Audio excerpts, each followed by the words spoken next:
আমরা বাজার থেকে আম আনি, ঠিক আছে। আর বাজারে আম কিনতে সময় যারা আম দেন, আমরা নিজের হাতে একদম কম বাঁচিয়া লই। যারা দিল তারা, যারা আম বিক্রি করে তারা কইলাম ভাই আম দেয় 1 কেজি 2 কেজি, তারা নিজের হাতে বাঁচিয়ে দিল। আর দেখুন বাঁচিয়া দেওয়ার তার কারণে তারা কোনোদিনও সব আম ভালো দিব না। তার কারণে গরু আনার পরে দেখা গেছে আজকে একটা আম, 1-2টা আম কাটা হয়েছিল। কাটার পরে দেখা গেছে যখন কিড়া বার হয়েছে, আমটা হাত দিয়ে আমরা নরম করে দিয়েছি, আঙুল দিয়ে করতে করতে কিন্তু কিড়া হওয়া গেছে। দেখুন অটোমেটিকলি কিড়াটা দেখুন, ওই দেখুন কিড়া, আর বহুতটা কিড়া আসলো, অন্য আমটা ফলা নিয়ে গেছে। দেখুন আর কিড়াটা কীরকম ঢুকে, দেখুন দেখুন কিড়া দেখছেন।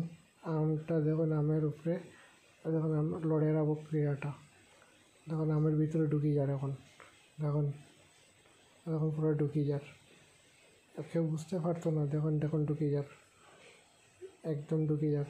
দেখুন আর কেউ কইব নি জান এই আমের ভিতরে কিড়া আছে বলিয়া, কেউ তো বিনা দেখিয়া খাই লিব। তো এটা লাইন কেয়ারফুল। আপনারা বাজারও গেলে আম কিনতে সময় নিজের হাতে কিনবা, আর ভালো আম দেখিয়া কিনবা, নরম দেখিয়া কিনবা না, তাইলে একদম ওরকমই কিড়ালা পাইবা, যার টাকা নষ্ট, সব কিছু নষ্ট, কষ্ট মেহনতর টাকা একদম বেকার যাইব। সো কেয়ারফুল থাকবা। আর তারার হাতে কোনো দিন আম কিনবা না, নিজের হাতে দেখিয়া লইবা। শুধু আম না, যে কোনো ফল হোক সবজি হোক দেখিয়া শুনিয়া লইবা, নাইলে